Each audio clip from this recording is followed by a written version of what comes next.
صدیوں، یہاں جو پھول کھلے وہ کھلا رہے صدیوں، یہاں خزاں کو گزرنے کی بھی مجال نہ ہو۔ جناب صدر، محترم اساتذہ کرام اور میرے عزیز ساتھیوں، السلام علیکم۔ آج کی اس عظیم الشان تقریب میں مجھے جس موضوع پر لب کشائی کا موقع ملا ہے اس کا عنوان ہے یوم دفاع پاکستان۔ صدر علی وقار، 6 ستمبر 1965 ہماری قومی اور عسکری تاریخ کا انتہائی اہم دن ہے۔ یہ دن ہمیں اس دور کی یاد دلاتا ہے جب پاکستان کی مسلح افواج اور پوری قوم نے بھارتی جارحیت کے خلاف اپنی آزادی اور قومی وقار کا دفاع کیا تھا۔ اس دن بہادر پاکستانی شہریوں نے اپنی افواج کے ساتھ یکجہتی کا بے مثال مظاہرہ کیا۔ یہ مشترکہ جدوجہد آنے والی نسلوں کے لیے مشعل راہ کا کام کرتی رہے گی۔ اپنی مٹی سے محبت کی گواہی کے لیے، اپنی مٹی سے محبت کی گواہی کے لیے ہم نے زرداب نظر کو بھی شفق لکھا تھا۔ اپنی تاریخ کے سینے پہ سجا ہے اب تک ہم نے خون رگے جاں سے جو ورق لکھا تھا۔ صدر ذی وقار، 6 ستمبر 1965 کا دن وہ دن ہے جب بھارت نے رات کی تاریکی میں صبح 3 بجے ہمارے روشنیوں کے شہر لاہور پر حملہ کر دیا۔ یہ ملک کے دفاع کا وقت تھا۔ بھارت شاید یہ بات بھول گیا تھا کہ اس نے لا الہ الا اللہ پڑھنے والی قوم کو للکارا ہے، جو انشاءاللہ اس کا دندان شکن جواب دیں گے۔ تو ایسا ہی ہوا۔ ہمارے بہادر سپاہی خوف کے آگے نہیں جھکے اور انہیں جارحانہ انداز میں جواب دیا۔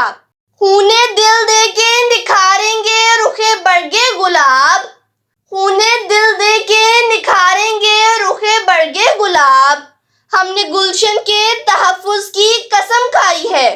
جناب صدر، اللہ تعالیٰ کا لاکھ لاکھ شکر ہے کہ فوج کے جیالوں نے اسی دن دشمن کو پیچھے دھکیل دیا اور پاکستانی شاہین ایسے بپھرے کہ دشمن کے ہوائی اڈے پر کھڑے طیاروں کو تباہ کر دیا۔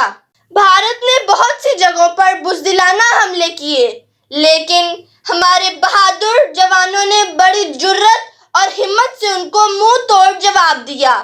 باطل سے دبنے والے اے آسمان نہیں ہم، 100 بار کر چکا ہے تو امتحان ہمارا۔ صدر ذی وقار، پاک فضائیہ نے اتنی مؤثر جوابی کارروائی کی کہ دشمن کو اپنی گاڑیاں اور لاشیں چھوڑ کر بھاگنا پڑا۔ پاکستانی افواج نے خود کو سنبھال کر اتنی برق رفتاری سے جوابی حملہ کیا کہ دشمن کے اوزان خطا ہو گئے۔ ایم ایم عالم نے ان کے 5 جنگی جہاز مار گرائے اور دشمن کو بارود کے شعلوں میں گھیر لیا۔ اس قوم کو شمشیر کی حاجت نہیں رہتی، اس قوم کو شمشیر کی حاجت نہیں رہتی، ہو جس کے جوانوں کی خودی صورت فولاد۔ صدر علی وقار، 6 ستمبر ہماری قومی تاریخ میں ایک سنگ میل کی حیثیت رکھتا ہے۔ 6 ستمبر کی یاد مناتے ہوئے جب ہمارا ذہن اس تاریخی معرکہ کی ورگردانی کرنے لگتا ہے اور ہم دیکھتے ہیں کہ کس طرح ہمارے بزدل، مکار اور عیار دشمن نے اپنی روایتی بزدلی کا مظاہرہ کیا، لیکن ہماری نڈر قوم اور فوج نے دشمن کے ناپاک عزائم کو خاک میں ملا دیا۔ ہے جرم اگر وطن کی مٹی سے محبت، تو یہ جرم سدا میرے حسابوں میں رہے گا۔ صدر علی وقار، اس معرکہ میں ہمارے بہت سے مجاہدین نے جام شہادت نوش کیا، جن میں میجر عزیز بھٹی شہید اپنے خون سے بہادری کی کہانی لکھ کر سر فہرست رہے۔ ہمارے جوانوں نے ہڈیارہ اور واگا محاذوں پر اپنی دلیری، جرأت اور بہادری کے جوہر دکھائے۔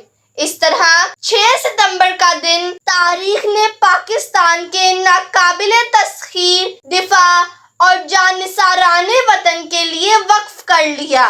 ہم تو مٹ جائیں گے اے ارض وطن لیکن تم کو زندہ رہنا ہے قیامت کی سحر ہونے تک۔